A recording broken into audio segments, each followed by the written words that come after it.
ഈ അടുത്ത് ഒരു സുഹൃത്തിനെ സന്ദർശിക്കാനിടയായി.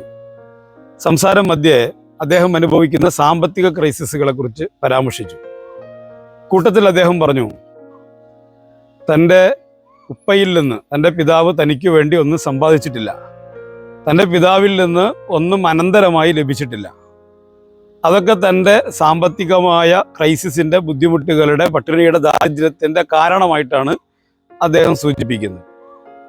ഒരു 2-3 ദിവസങ്ങൾക്ക് ശേഷം അദ്ദേഹത്തിൻ്റെ സഹോദരനെ കണ്ടുമുട്ടാനിടയായപ്പോൾ അദ്ദേഹത്തിൻ്റെ കച്ചവടത്തിലുള്ള വളർച്ചയെക്കുറിച്ചും പുരോഗതിയെക്കുറിച്ചുമാണ് പറയുന്നത്. താൻ അനുഭവിക്കുന്ന സാമ്പത്തികമായ സുസ്ഥിരതയെക്കുറിച്ചാണ് അദ്ദേഹം പറഞ്ഞത്.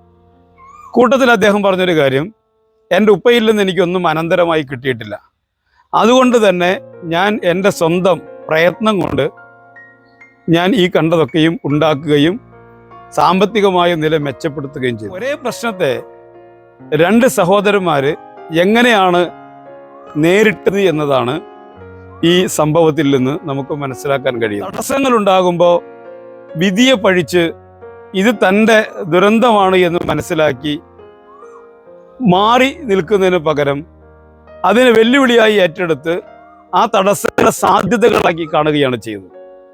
അറബിയിൽ ഒരു പഴഞ്ചൊല്ലുണ്ട്, നിങ്ങൾ ഇരതേടി പിടിക്കുന്ന സിംഹങ്ങളായി മാറുക. അങ്ങനെ ഇരതേടി പിടിച്ച് ആഹാരം കഴിച്ച് ബാക്കിയുള്ളത് വിട്ടേച്ചു പോയി അത്തരം മൃഗങ്ങളുടെ അവശിഷ്ടങ്ങൾ കാത്തിരിക്കുന്ന, പ്രതീക്ഷിച്ചിരിക്കുന്ന ചെന്നായ്ക്കളാവാതിരിക്കുക. നമ്മൾ എന്താണ് ജീവിതത്തിലാവേണ്ടത്? മനുഷ്യര് ഒഴിഞ്ഞ കൈകളുമായിട്ടാണ് ഭൂമിയിലേക്ക് പിറവിയെടുക്കുന്നത്. ആ കൈകൾ അങ്ങനെ ശൂന്യമായി ഇരിക്കട്ടെ എന്നവർ തീരുമാനിച്ചിരുന്നെങ്കിൽ നമ്മുടെ ചുറ്റുപാട് കാണുന്ന ഈ വളർച്ചയും പുരോഗതിയും ഒന്നും ഉണ്ടാവില്ല. അതേസമയം ഓരോരുത്തരും അവരുടെ കഴിവിനനുസരിച്ച് കച്ചവടം, കൃഷിയും, വ്യവസായവും മറ്റ് സംവിധാനങ്ങളൊക്കെ വികസിപ്പിക്കാൻ തീരുമാനിച്ചപ്പോൾ നമ്മുടെ നാട്ടിൽ നമ്മുടെ ചുറ്റുപാട് കാണുന്ന വളർച്ചയും വികസനവും പുരോഗതിയും ഒക്കെ ഉണ്ടാകുന്നു. മുന്നിലുണ്ടാകുന്ന സാധ്യതകളെ ശരിയായി പ്രയോജനപ്പെടുത്തുകയാണ് നമ്മൾ ചെയ്യേണ്ടത്, അല്ലാതെ വിധിയെ പഴിച്ച് മാറി നിൽക്കുകയല്ല വേണ്ടത്. പ്രവാചകൻ സല്ലല്ലാഹു അലൈഹി വസല്ലം പഠിപ്പിച്ചതുപോലെ ഒരു മനുഷ്യനും അവൻ്റെ കൈകൊണ്ട് അധ്വാനിച്ചുണ്ടാക്കുന്ന, അങ്ങനെ ഭക്ഷിക്കുന്നതിനേക്കാൾ ശ്രേഷ്ഠമായ ഭക്ഷണം ഒരാളും കഴിക്കുന്നില്ല.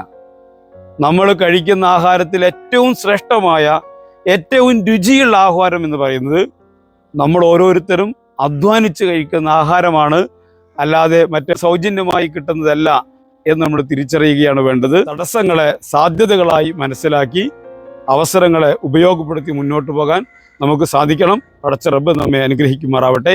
അസ്സലാമു അലൈക്കും വറഹ്മത്തുള്ളാഹി.